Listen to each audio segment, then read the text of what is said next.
sir আজৰি হ'ল নে বাৰু মুকুল দাদা কি কথা আছিল কওকচোন আপোনাৰ তাত বাৰু জুবিনদাৰ নাম্বাৰটো আছে নেকি বাৰু কোন জুবিন দা জুবিন গাৰ্গৰ কথা কৈছোঁ ছাৰ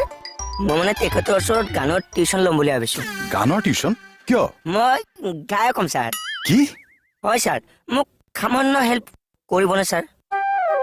কেৱল জুবিনদাৰ লগত মিট কৰা দিলে হ'ল বাকী গোটেইখিনি মই মেনেজ কৰি ল'ম ছাৰ মুকুল দাদা মোৰ অলপ দৰকাৰী কাম আছে নাম্বাৰটো কি হ'ব ছাৰ আপুনি এতিয়া যাওক মই পিছত জনাম বাৰু আপুনি এই কথাটো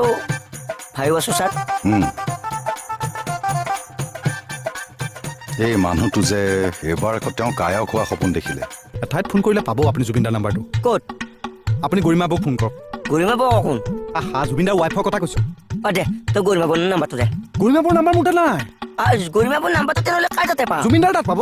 আৰে জুবিনদাৰ নাম্বাৰটো নাই কাৰণেইতো কৈছোঁ এতিয়া গৰিমা বৌৰ নাম্বাৰ জুবিনদাৰ তাত আছে জুবিনদাৰ নাম্বাৰ গৰিমা বৌৰ তাত আছে